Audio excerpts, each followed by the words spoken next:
I'd like to call to order the October 10th, 2016 meeting of the Highland Park Board of Education.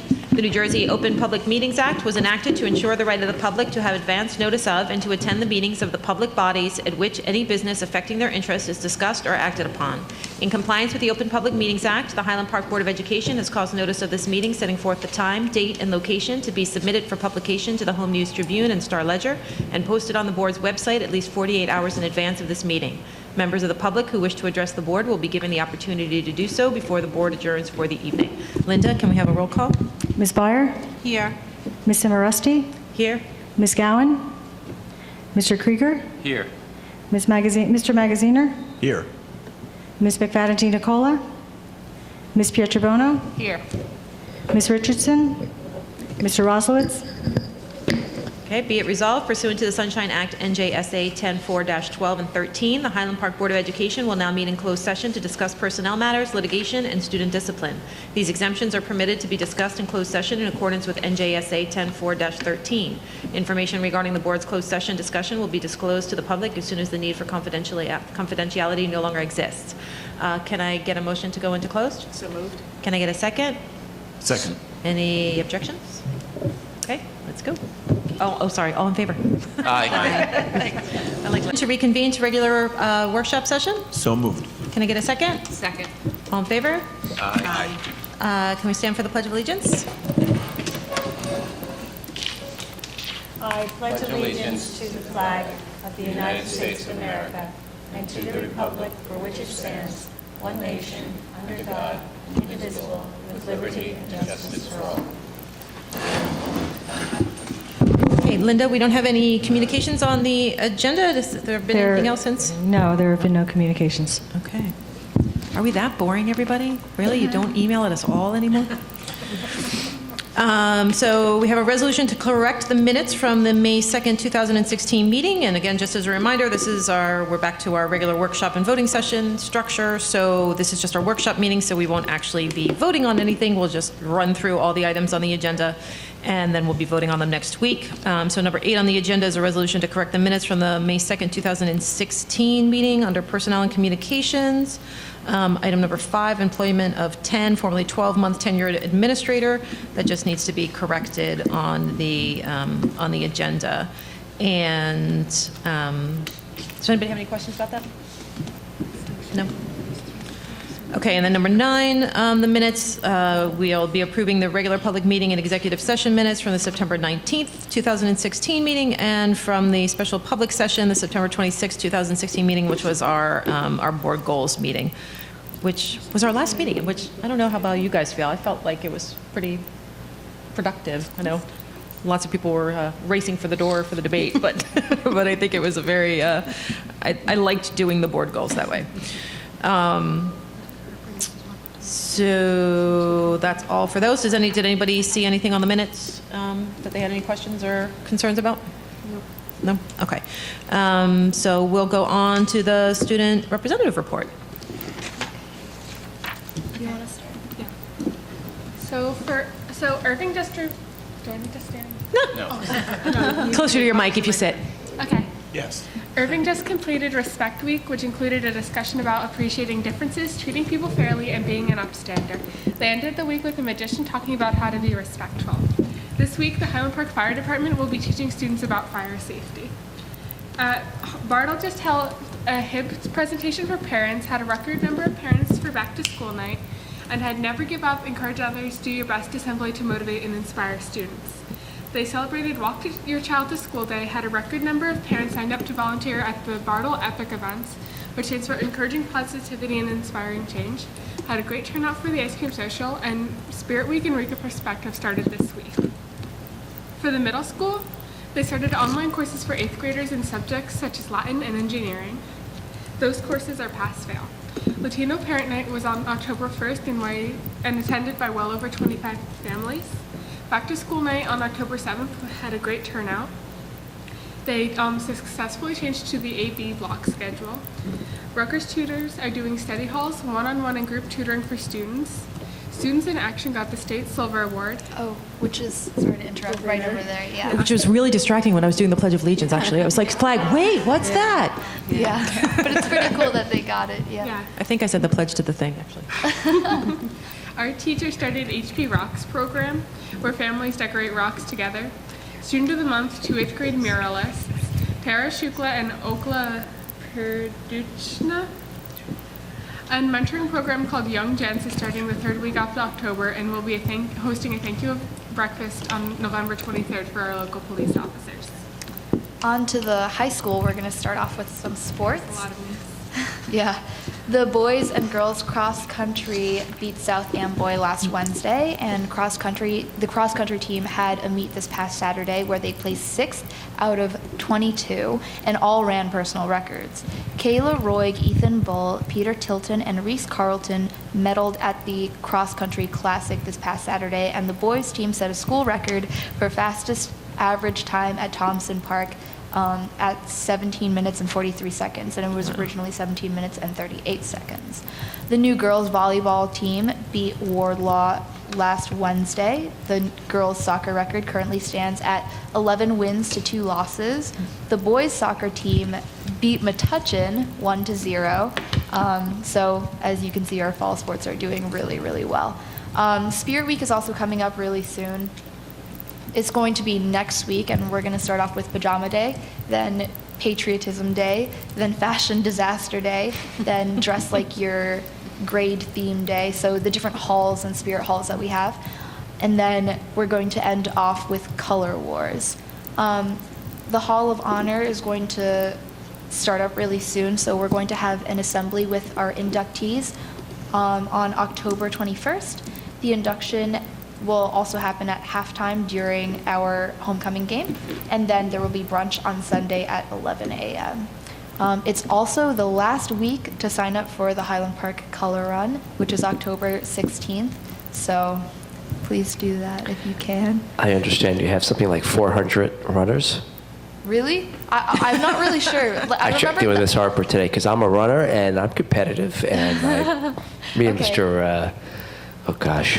Yeah, I didn't know Jack. that we had so many people signed up already. I thought, I don't know, whenever, because it's a DECA thing, so we were told to just get as many people on board as possible. I think you didn't know that. broke a record. I think That's last year you had something awesome. like 300 plus. Yeah, that's really cool. We raised a lot of money last year for a charity too because of that. The Make-A-Wish Walk is also happening soon, speaking of charity. It will be held on the 28th. All the students that are participating in it are required to raise a minimum of $10 to the foundation so that they can participate in a walk around the track dressed up in Halloween costumes and things like that. Then a couple of juniors reached out to me, and I think they also reached out to you, Dr. Taylor, about regaining the 5 points. There's a lot of controversy with that, and they wanted me to sort of mention that and see if there was anything that they could do at all. They wanted me to say that they already have 40 signatures on a petition to get the points back.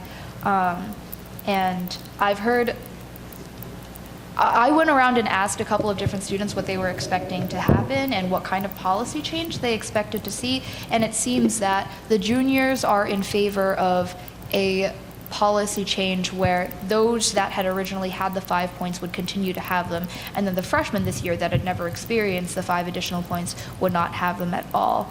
I've had discussions with them where we discussed the merits and the consequences of having that policy, but they are still very, very determined to get their 5 points back.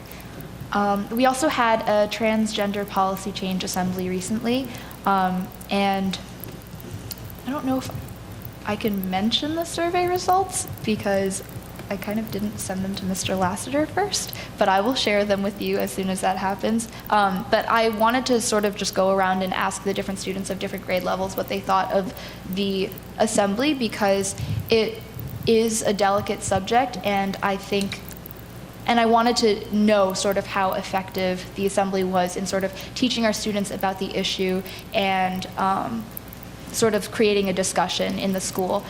during the actual assembly, some people were sort of rowdy and then some people were quieter, and I heard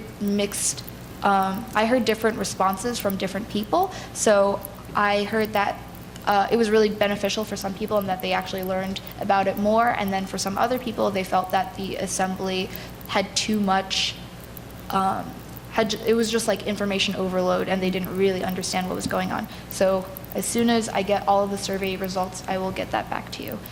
Because right now, I think we have, the majority of the results are from seniors, and I want to see a little bit more grade diversity in the pool, so. That's great. 2 comments to follow up.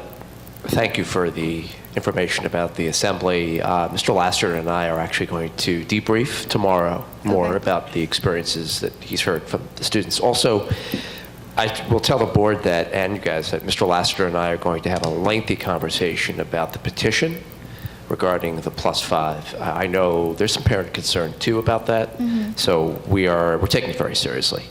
So hopefully we'll have something to share with the community and the student body by the end of this week as a follow-up. So at the next meeting. I'm sorry? Maybe we should put those items on the next agenda.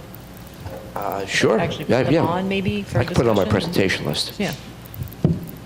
If I could make a quick comment about the 5 points, I don't think the students that want them back will appreciate this, but my issue with the policy change that they suggested, where the people who had originally gotten 5 points would continue to get them and the new people would not, is that you would have an issue with the different classes because there are AP and honors classes that you can choose to take, right? And if there are underclassmen that have never had these 5 points, if they choose to take those, then they're going to be in a mixed class with other students that receive those 5 points, and that's going to make it, I think that's going to make it, one, difficult on the teacher when they are giving out final grades and they have to add 5 points to like the different students and things like that. And then I also think it just makes it more difficult for the classroom environment as a whole, knowing that your peers are getting an advantage that you are not just because you came in at the wrong time. But at the same time, I know firsthand how attached our students are to those bonus points, so I don't know. I like calling them bonus points. Okay, does anybody have any? Well, I think this is a quite legitimate concern that the students in the high school and their parents would have, especially during the first year, the first month of the change and thinking ahead. And I know we gave it a lot of thought and discussion, and it ultimately is the purview of the administration, and the teachers, I think, weighed in initially on it as well. But I do look forward to hearing whether we have a further discussion within the board, or even if some of the kids were to come and talk to us about it. Perhaps it would have been decided by that time, but we'd certainly be happy to hear their thoughts. Yeah, I think that was another concern, was that even though there were emails about it and even though the information was being put out, students still didn't really get access to it, and they still didn't really, or even if they had access to it, they didn't really realize what the issue was. So while there was feedback from teachers and administrators, there wasn't really as much from students. And I don't know if feedback from students is necessary, but it just wasn't there, and I think that's why there is this response to it that they want them back.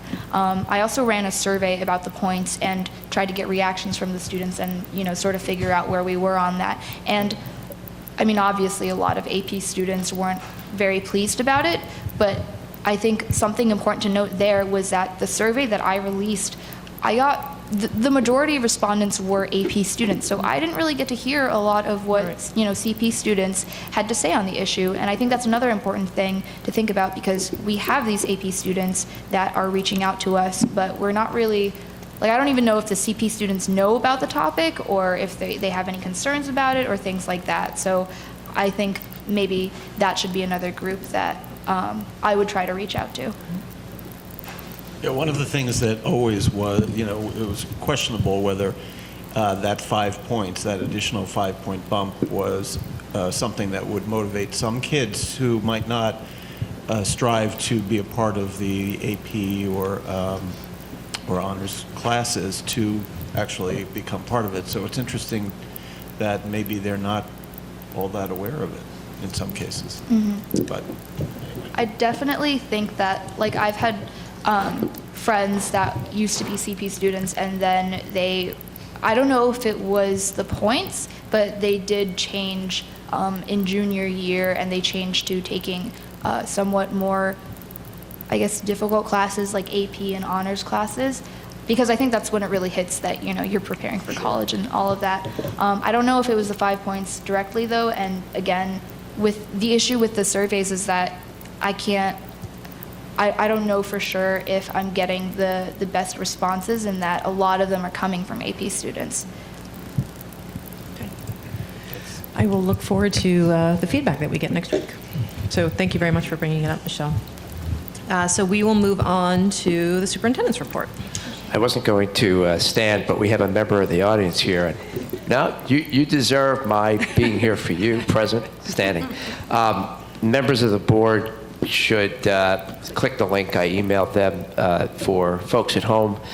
The board has access to the presentation, and the slides have embedded in them hyperlinks to take them to resources that flesh out some of what I'll be talking about.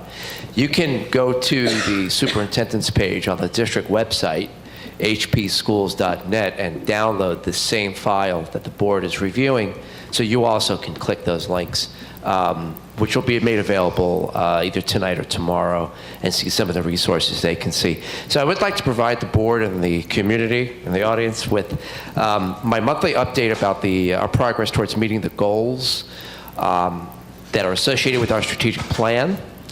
And as I pointed out to the board last meeting, much of our focus is on focus area 1 right now, because these goals and action steps require a long-term commitment that we need to start laying the groundwork for now. This is the focus area that has us providing educational equity, and also at the same time promoting student social and emotional well-being.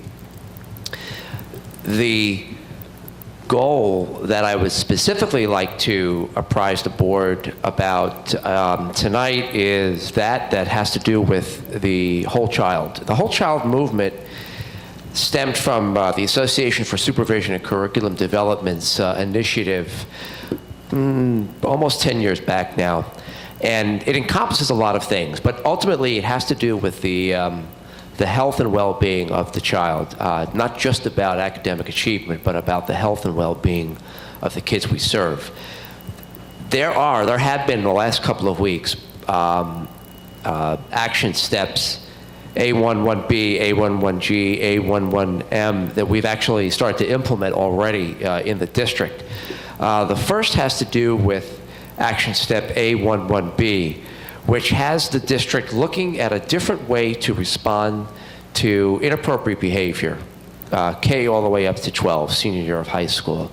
The district will be rallying around something called restorative practice. Restorative practice is an approach to working with inappropriate behaviors that are in need of reaction, but in a constructive way, and so that we don't simply suspend students or give them detention, but rather we teach them and support them and nurture them how to undo these misbehaviors going forward. So what we are going to be doing as a middle school and high school leadership team, and that includes the dean of the middle school students, and I'm also going to be bringing along the dean of students at Bartle, is paying 2 visits, one to an organization called IIRP, based at Lehigh University.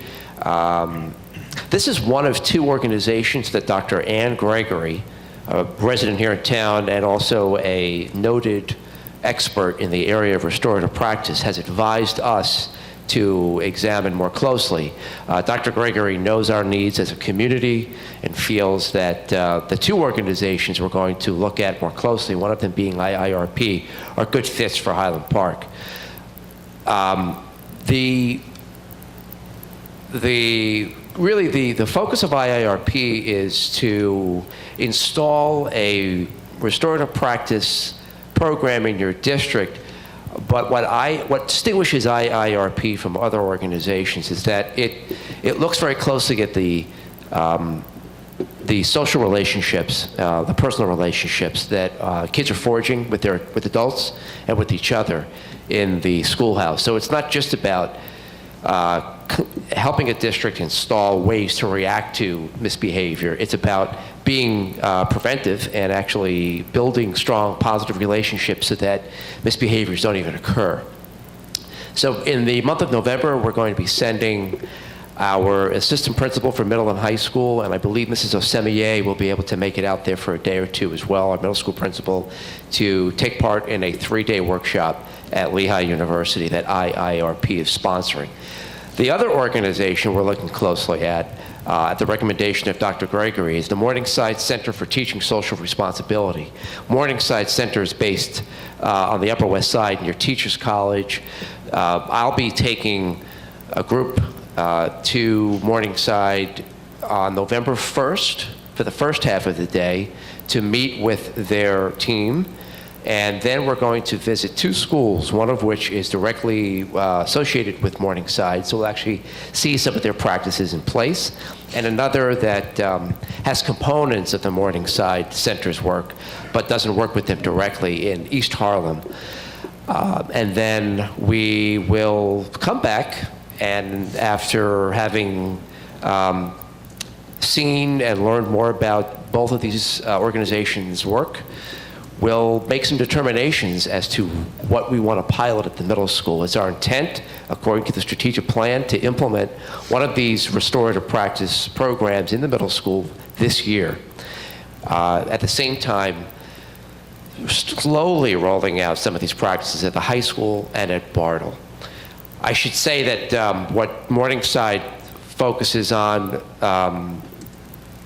which is not necessarily the focus of IIRP, is how to work closely to promote staff ownership over the process. So Morningside offers a 3-month program exclusive from its restorative practice work, just to come in and work with staff and leadership teams of schools to help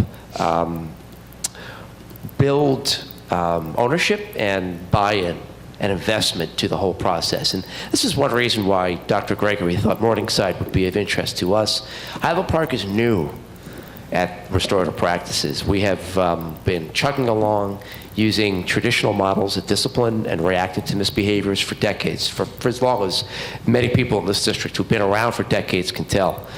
So it's really important that we have entire staff buy-in and ownership and some kind of investment in the process, and that's why Morningside is intriguing to us, and it's a program that Dr. Gregory thinks we should explore further. The other 2 action steps that I want to touch on before leaving this update has to do with the state of our health curricula, K-5, and separately exploration of a potential later start time at the high school next year. So, sorry, Lillian and Michelle, about the later start time.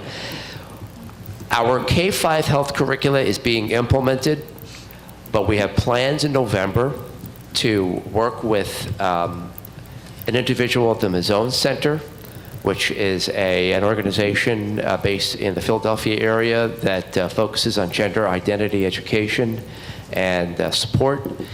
And then a local expert from Rutgers University, who's also a resident in town, to have them help us update the health curricula to include information about gender identity that we are building into our policy. We've already built into our policy that we explored with these high school students on Friday, that we also feel the younger students need to start to be exposed to as they learn about the policy as they get older, when they get older. The high school scheduling committee is going to be meeting in October, and one item for discussion will be how to research practices in changing the high school schedule being undertaken in local school districts like Metuchen, which I believe is now going to an 8:30 start time. Not sure if that's in effect this year. Is it this year? Okay, or either this year or next year, but I do know that Metuchen is talking about an 8:30 start time. So Mr. Lassiter is going to leverage his high school scheduling committee to deal with that process, and that's action step A11M. I'll talk more about the other focus areas in future meetings. This is all I'll share for now. Any questions about the strategic plan? I had a quick question. It sounds like the Lehigh visit is like a few-day thing where people are going to commit to going, out of town for a few days. But the Morningside one is more day trips, is that? The November 1st is just a day trip. Yeah. So is that one that you could potentially open up to board members, if any board members had the availability and interest in tagging along? Not a bad idea. Maybe bring somebody from the I just committee sent an email. that's looking at I F1, would which is love you, to go. Charisse, Richardson. Yeah, I mean, I others. think it would be good to put it out to folks and, if anybody's available and can go, I don't think there are any objections to that at all. Okay. I don't foresee any objections to that. okay. Yes. Scott, I had a question. On the high school scheduling, there was the article that we had sent to us about the, I forgot the name of the district, but one of the other districts. Tenafly. Tenafly, right. So Tenafly, reading that article, it looked like their biggest issue was the traffic patterns. That's something I've never heard about in Highland Park, but is it, we've traditionally heard about the sports, the inability to run sports program after school. Is this something we're going to look into, the traffic pattern issues? Well, I know I'm going to make sure we do after having read the article. Tenafly was my alma mater, so Yeah, you said that, right. I was very interested to learn what they were doing. And I know the community, I know the town. I believe Highland Park is a more a condensed population than even Tenafly. And I mean, we all know what our local roads can be like during a normal school morning, let alone a rainy day or a snow day. So I think it's something we have to look closely at. I believe in the article, the Tenafly superintendent responded to those concerns in part by suggesting that they're going to develop a schedule that will provide some gap time in between the start of each school day. Right, that's right. Which for us would mean potentially starting Irving School if we followed suit by having Irving being one of our later start time schools, not starting till 9:15, which would mean a very late end of the day for them. So, My husband's elementary school starts at just a little bit before 9. I mean, it's not unheard of. I mean, Yeah, I don't think that's the worst thing in the world. Yeah, okay. parents may disagree. Yeah. With kids that age, because that's the ironic thing is that's the age where the kids get up at 6:30 in the morning and they're like, "Hey, what are we doing today?" So it's like we've kind of got things completely backwards. It might even alleviate some of the traffic concerns we have on Route 27 when Irving drop-off is happening. Yes. Some of you may know that we have a backup Right. when the line starts to snake around Route 27, so who knows? Might actually kill a couple of birds with one stone. So I'll report back to the group, probably not till late winter. Okay, thank you.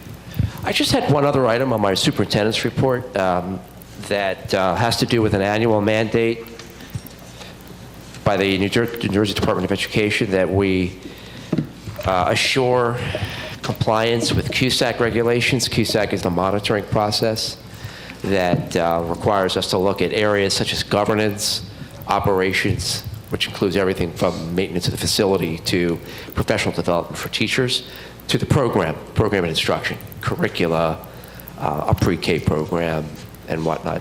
So I left the statement of assurance in the board folder. You can look at it if you'd like. But the skinny on it, we self-grade, we self-assess the statement of assurance by using a scoring system. We place a 1 in a cell if we are in compliance with what the file is calling for. So for instance, one requirement is that all of our curricula be aligned to the most current standards. I placed a 1 in that cell because we are in compliance in that area.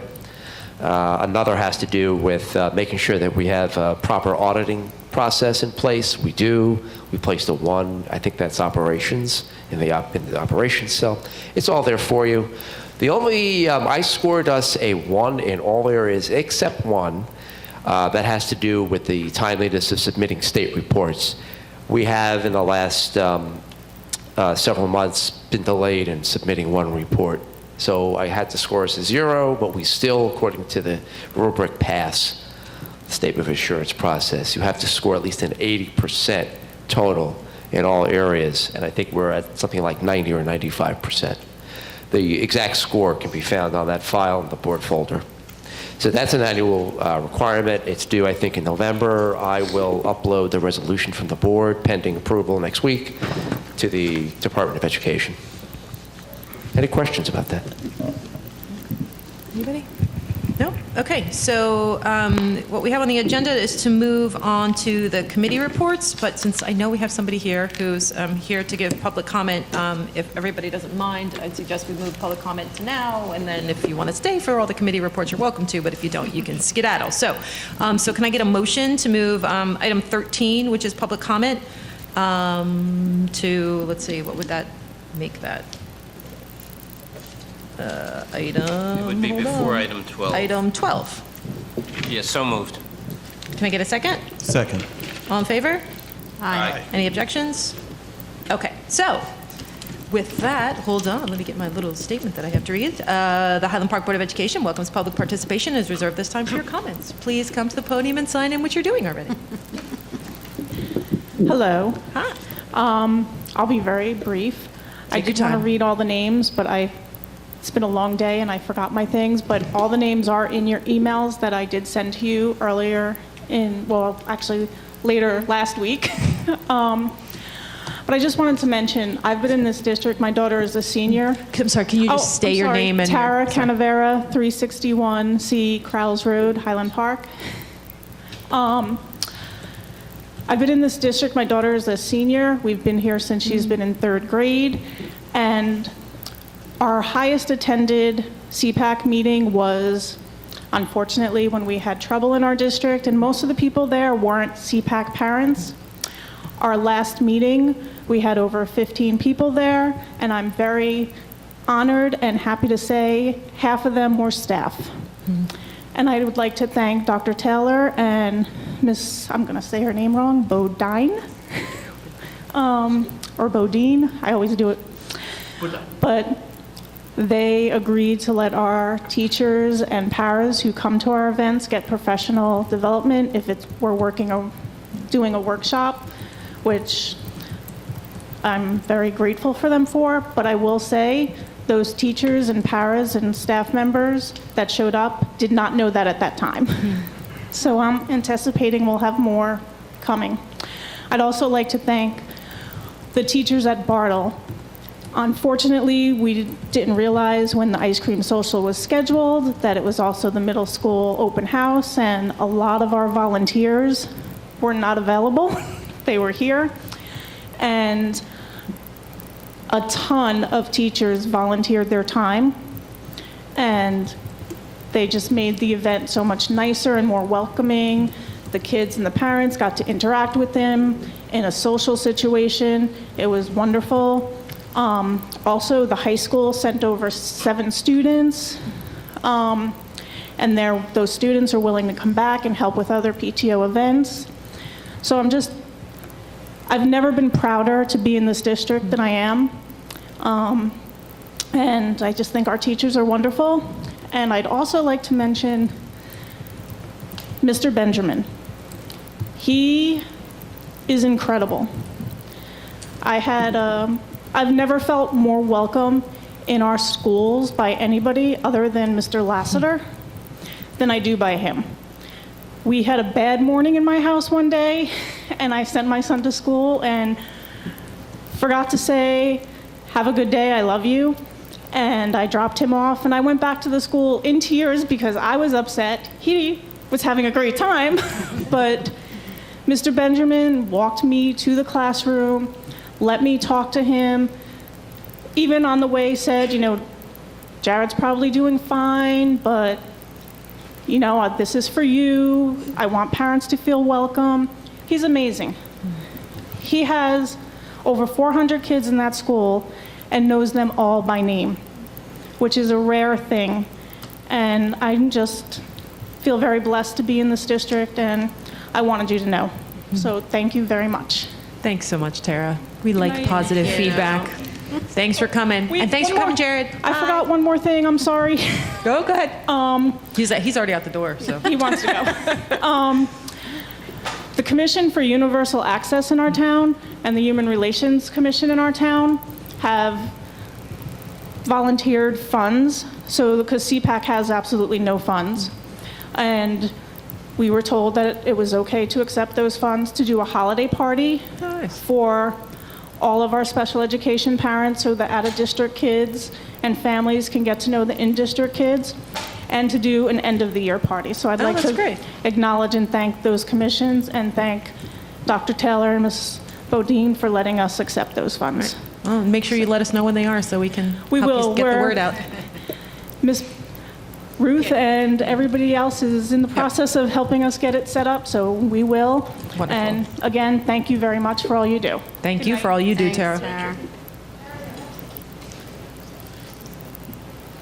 Okay, since there's no one else here to give public comment, we'll move on to the committee reports. So the first one is the curriculum and instruction report, and as anyone watching will notice, we're shy a few board members tonight. We have some otherwise, folks that had other engagements tonight, some that are not feeling well. So we are now down to 5 board members tonight. So we're going to switch things up a little bit, and Ruth is going to give the curriculum and instruction report. Okay, so Dr. Nicosia met with the committee last week, and she spoke about the curriculum revision cycle for math and science, and she also spoke about the PD that's going to come with that to support our teachers. She gave schedules. Math PD is going to be done from someone out of district, and science is going to be in-house, starting very soon. Other than that, the committee will come back together in the spring to analyze the data and decide whether more curriculum design needs to happen. On the agenda, I go through all the agenda items? Yeah, I mean, you can Okay. kind of give a Okay. nod to the agenda items. All right, so we have alternate proficiency training for one of our teachers at the middle school. That's alternate testing, correct? How to give an alternate assessment, is that what that is? Yes. Okay. Sorry. And then we had Read 180 training, dyslexia training, the MAP training workshops provided by NWA in district. We have a resolution to approve the SAT preparation courses, which I'm very happy to see that now we have reduced rates. So $30 for one course and $50 for 2 courses for reduced lunch students. And for free lunch students, those will be provided at no cost. So those courses will run for 5 weeks on Tuesdays for language arts and Thursdays for math, starting in October. Okay, wonderful. Then we have a resolution to approve our student teachers and our Title I Saturday Reading Buddies program that's happening at Bartle. And that's about it. So we have a lot going on in district. Does anybody have any questions, comments, concerns about any of the curriculum committee items? The thing that I automatically thought of is for number 7, while it's obviously wonderful that we're now doing free for free lunch students, a reduced rate for reduced lunch students, if we don't get the word out about that, it doesn't help much. It kind of reminds me of what Michelle was saying, which is, I'm getting all this feedback from the AP students, but I'm not getting any feedback from the CP students. I don't know if they're aware. If we don't spread that word to all of the students at the high school and make it very clear that it's available at a discounted rate, I'm afraid it doesn't meet our goals. So if there's a way that this is run through the teen center, right? Correct. When the Yeah. flyers So- go out, I'll be sure that we indicate that. Yeah. So maybe if you could get back to us, if you could have the teen center get back to you about kind of like what their communications plan is for making sure that all students and their parents know that this is available. Sure. You know, because I don't know if for things like this, if we typically only inform the students, and then, you know, very often the students aren't going to tell their parents, but if the parents are made aware, you know, then a parent may be like, oh, you're doing it, you know, which... Absolutely. Well, we're making the parents aware right now.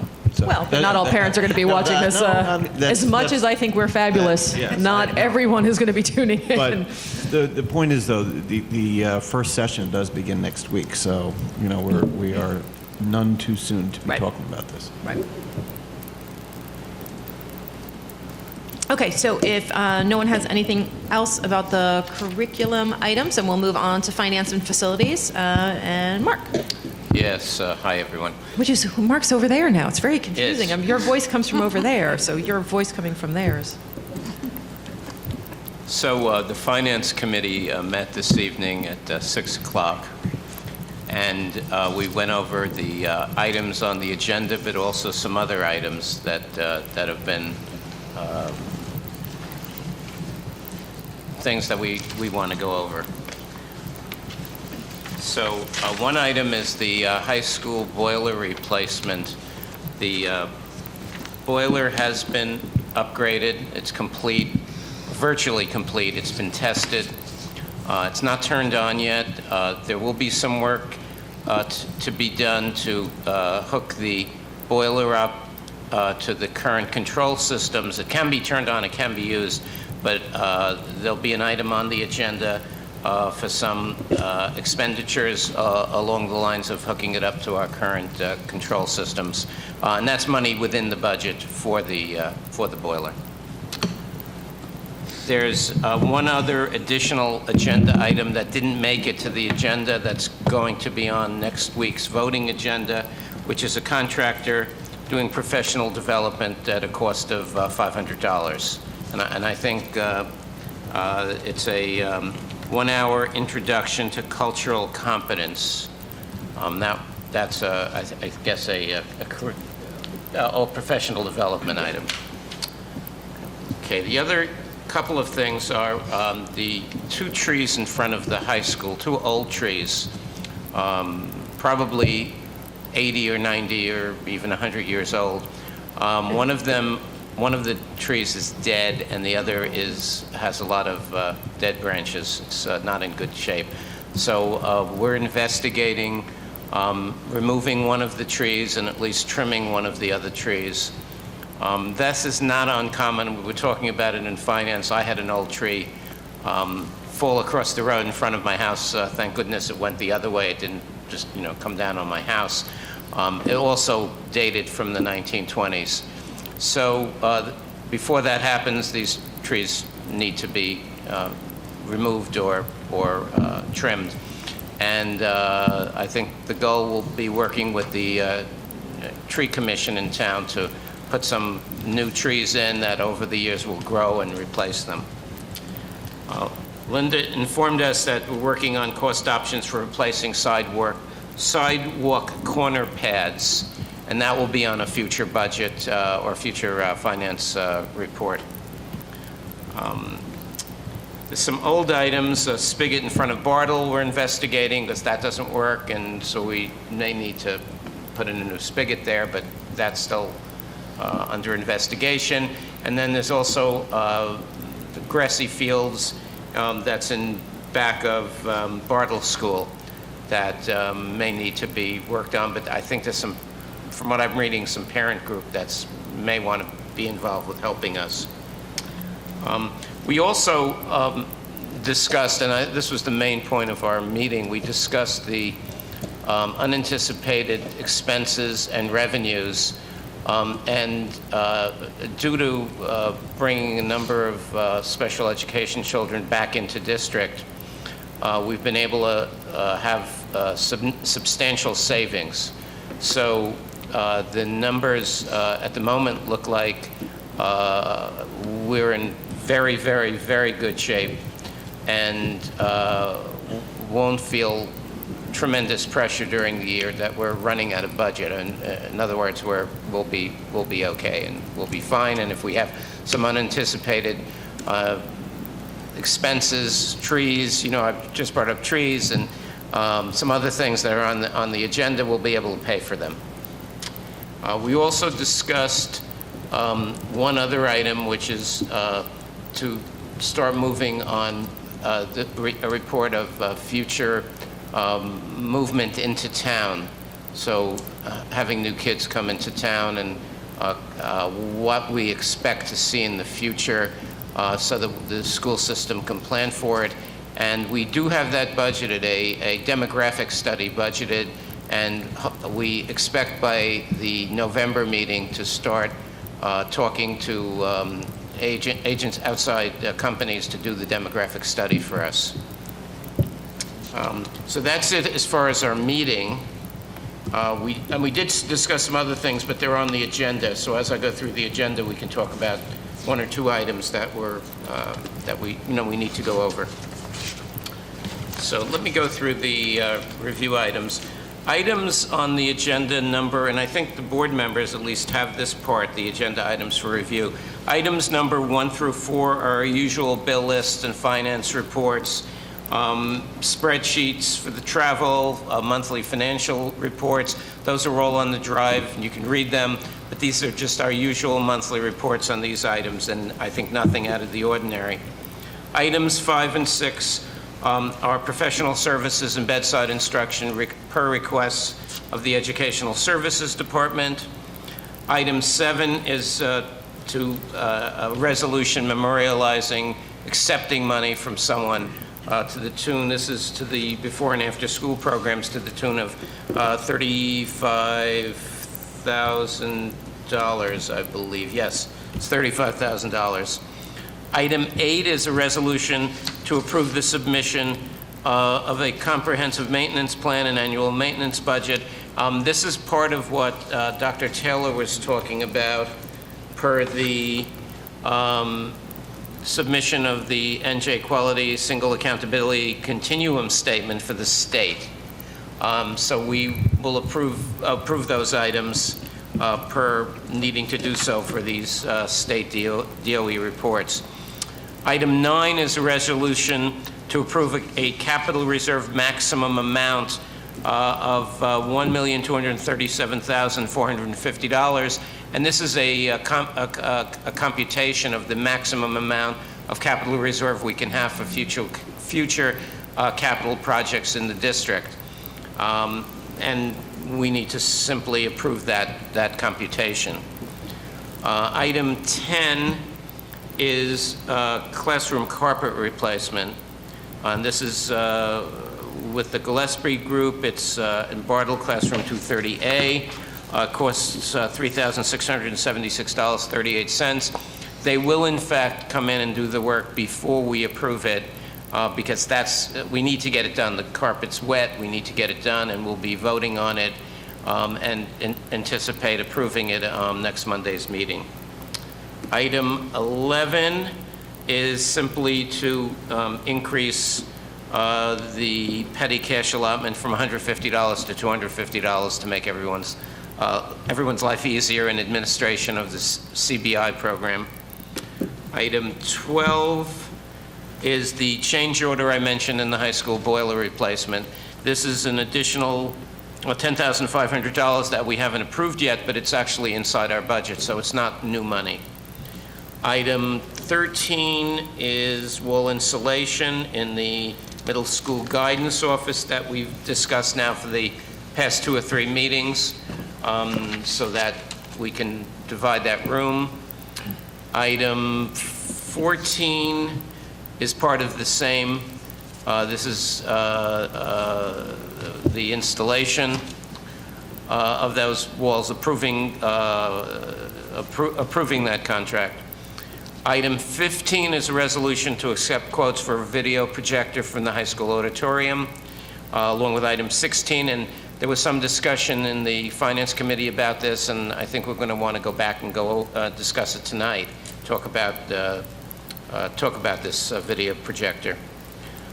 Item 17 is paving of the parking lot, one of the parking lots at the high school. This is an area where the contractor did work to put the boiler in, and it kind of got very, very chewed up. Linda tells us that we're discussing with the contractor footing some of that bill, but we do need to approve it and put the work in and get that parking area sorted out, including, oh yeah, it says number 18, I had to look this up. What is a bollard? B-O-L-L-A-R-D. It's a good vocabulary word. It's in fact a post so that when you park your car, you don't knock into someone else or knock into the building. So we'll be approving paving the parking lot with the bollards. And then item 19 is approving Rutgers Graduate School of Education providing tutoring services. That's the list. It's not large. Other than item number 15 and 16, which is the video projector, I don't think, wasn't budgeted and was the last thing, virtually the last thing we didn't budget. We had discussed it. Other than that, I don't think there's anything very controversial, but I welcome any input. Kind of rush through that. Does anybody have any questions or? I just have one question about the replacement of carpeting in the Bartle classroom. Do we know what caused the water damage at this point, and is that going to be an issue we have to take care of? And this is over many, many years. It could have been leaks here and there, just over time. It could also, I think what I heard was that when they clean the carpets with the extractors, they use water, and sometimes they don't get all of the water out. And I think that was one of the things that over many, many years, eventually the moisture is retained in the padding that's part of the carpeting, and then the wood below it, starts to get soft. So there are some soft spots in the wood that need to be replaced too. Is this one of the only classrooms with carpeting? No, but I guess this is one of the ones that has shown, some response to too much or not enough extraction when they clean it. Okay, thanks. I have a question about something that was mentioned, I think, last meeting or maybe the meeting before. It was about the busing contracts that we have for the athletic department. Right. Some clubs are also interested in these busing contracts, and they sort of wanted to know how these contracts worked. So I'm a member of DECA, and this year our buses are going to be incredibly expensive, and some of the members wanted me to ask if we might be able to work something out with the busing contract that we're using for the athletic department.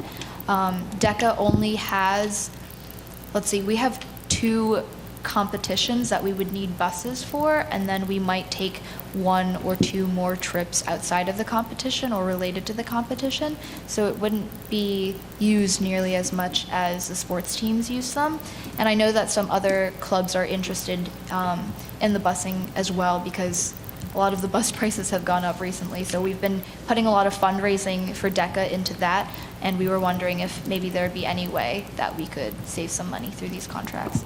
I just want to explain how we go about this. When we have the need for transportation, we go out to bid. The Educational Services Commission actually does the bidding for us and a number of other school districts. So whenever there's a field trip, we give that information to the commission, and about once a month on average they go out and request bid proposals for the various types of transportations. So a contract that we have with a bus company for athletics, for example, that wouldn't necessarily be the same contract that you would get for a trip for DECA. But if we had enough advance notice, and we usually say, if you have a field trip, give us 6 months advance notice, because that way you're not running out of time where all of a sudden at that particular month the buses are all tied up for other field trips because you didn't get your request in early enough. Okay. So the earlier you get your request in, the more chance you have of more bus companies bidding on a project. So my recommendation would be to contact our transportation bookkeeper. You can call my office, and I'll give you her information, and give her the specifics, your specific request, the date, how many students, how many buses, times, the transportation times that you need, that type of thing. Okay. And then we can include that in the bidding, and that way there's a better chance of getting a better price. Okay, thank you. You're welcome. And I did want to ask Dr. Taylor, Scott, the video projector, that has been an issue of a lot of emails and questions. Could you explain to us, what changed and what needs we have and what we're doing now and so on? So when our auditorium was renovated, thanks to donations from much of the local organizations in the area, a few of the local organizations in the area, one thing that they were not able to get to or do because of lack of funds was install a proper white screen and a video projection device. We currently use a projector, it's very similar to one that's sitting here, and prop it in the front of the auditorium and then project onto a small tripod screen. The problem with that is we have so many assemblies, presentations. We're renting the auditorium out to some local organizations. It's just not sufficient for an auditorium of our size. I don't know if the seating capacity is something like 600, I think. So when we do have to project something like we did when Eric LeGrand came to speak with the teachers, it's hard to see from the mid to rear parts of the auditorium. So we're asking for a projector that we would install at the rear of the auditorium so it's not obtrusive and out of the way, basically. And that, unfortunately, drives the cost up. Okay. So a projector like the one we have sitting on this cart might be $3,000 to $4,000 at the most. Right. A projector that requires that long throw is obviously going to cost more. Has to be more powerful. Okay, does anybody else have any questions or concerns? Okay, so we'll move on to the personnel report, and I'll just give a quick update. A couple of meetings ago when Charisse was presenting, it just kind of dawned on me that we've put a lot on to Charisse. She's been chairing the Personnel Committee, and she's been chairing the Equity and Excellence Committee. And the Equity and Excellence Committee is going to start getting up to speed with reviewing policies with a lens on and equity. So I want her to really be able to focus on that work. And it made me realize that Judy has been on the board for quite a while now. She is up and running, I think feeling comfortable and confident, and likes the doing the personnel committee work. So I just thought it was a perfect time to see if Judy was interested in taking that over. And luckily for us, she was. And Charisse didn't mind giving it up so she could focus on equity and excellence. So I'd like to introduce Judy, our new chair of personnel. So with that, Judy will give us her first personnel committee report. Okay. So on October 5th, Charisse and Dr. Taylor and I met. The main item on the agenda was 2 hires that we have to do. One because of a retirement. Jenna Cluxon, our current LDTC, the Learning Disability Teacher Consultant, is going to be retiring at the end of the year. And we are still looking for an English language learner teacher. We were not in compliance, so we have to hire that teacher as well. Both of those jobs have been posted in the Star Ledger and are advertised on our website. So that's hoping to be able to fill those as quickly as possible. Other things on the agenda, let's see. We have a resolution to approve. I'll scooch over. Volunteer assistance for the spring musical at the high school. And let's see. And those volunteers do go through background checks. And then number 3 is the resignation of Janet Cluxon, which will be December 31st. Number 4 is a resolution to accept the resignation of the assistant wrestling coach, William Randall Goodwin. Number 5, Ashley Allshouse, who is one of our child study team members, has gotten her doctorate, so she will be moving up on the pay scale to step 3 of the doctorate level. Let's see. Number 6 is a resolution to approve change of hours for a para from 7 to 6.75. Then we also have a resolution, Schedule B, for the new choral director, Melanie Chambers. So that's pretty straightforward. We are approving the hiring of a full-time para at Irving School after his criminal history check is done. Number 9 is appointing the following staff as Title I, the after-school tutoring coordinators. That's at the Bartle Middle and High School. Then we had a discussion about who actually is eligible to get the tutoring done. And it is not just for students who are in the free and reduced lunch program, but also any student who is deemed a struggling student. Right now at Irving, 50 students are using the tutoring program, Bartle 80, middle school 40, and at the high school 25. Then number 13, let's see, I've left my place here.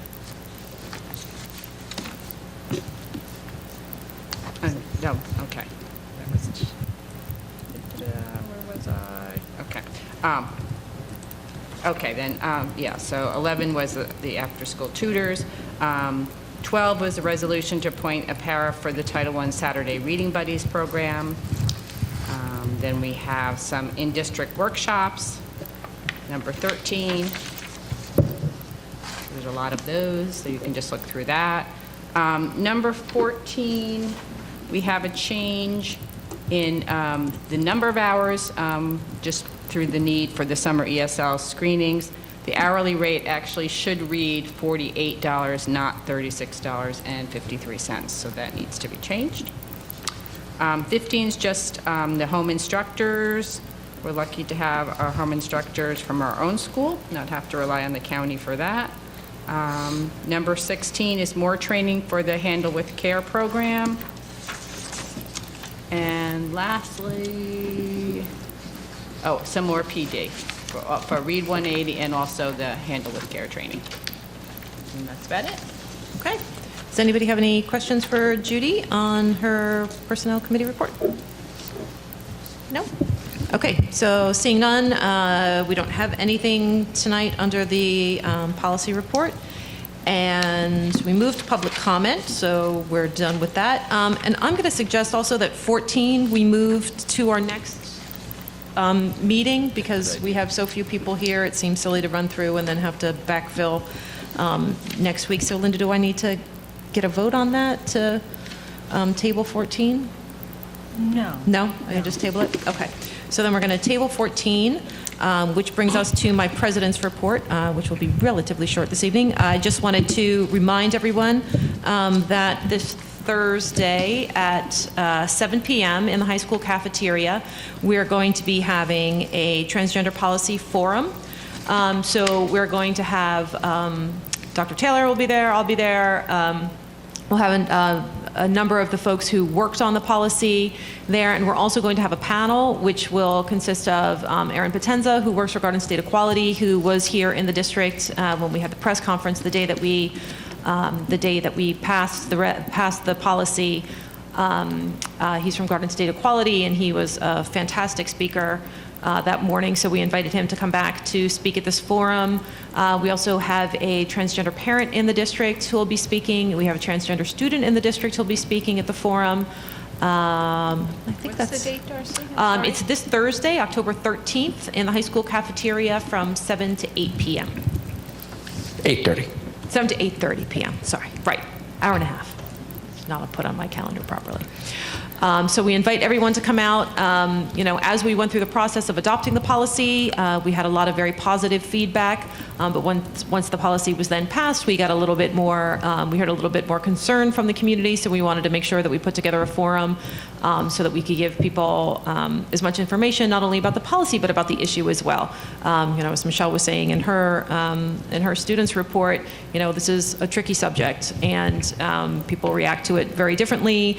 And we we want to just put as much information out there as possible, answer as many questions as possible, bring in as many knowledgeable people as possible to allay any concerns that folks may have, whether they're students or parents. So we invite the students to come out. I know you guys already had a presentation, but maybe some of the students that had concerns with that can come back out, and there would be an opportunity to ask questions that they may not have had a chance to ask at the presentation or didn't think of at the presentation, and maybe with a little bit more time to process, might want to come back out to ask those questions. So we hope to see a bunch of people out for that event. And then under my president's report, I also had an item for the New Jersey Department of Education at the last State Board of Education meeting announced that they have a plan now in place for something that Governor Christie had said he was planning to do about 6 months ago, which is to further deregulate charter schools, which could cause several problems for us in the sense that one of the proposals is an expedited renewal process for high-performing charter schools, which in the course of those renewals, very often this is when we see charter schools expand. And the expansion of a local charter school here has caused significant financial impact on our district. So this is something that I really want us to keep an eye on, and something that I will keep an eye on as it goes through the state board. Interestingly enough, from folks that I know that were at the State Board of Education meeting, there was actually pushback from the state board, which is kind of unusual. So they seem to be looking at this with a critical eye as well, which gives me some hope. Some of the other suggestions that the Department of Education gave were actually to relax the certification for teachers, business administrators, and administrators at charter schools. And whether a Highland Park student chooses to come to our school or chooses to go to a charter school, they're still our district students, and we still want to ensure that those students are well educated. And it strikes me that the way to ensure that students are well educated is not to relax certification for teachers.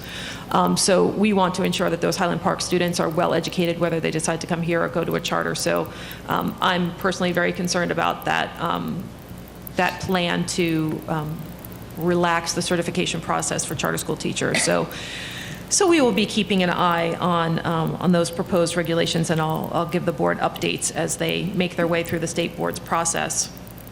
Does anybody have any questions about the forum or about the? How are they defining high achieving schools, or how are they determining That is always a wonderful question, because that's not very definable. In the past, most of their decisions have been based purely on test scores. So when you have a suburban charter school like we have some of our students going to, it's kind of automatically deemed a high performing charter school because the test scores are kind of reflect the high achieving students that tend to go to a suburban charter school. So that would create a problem potentially.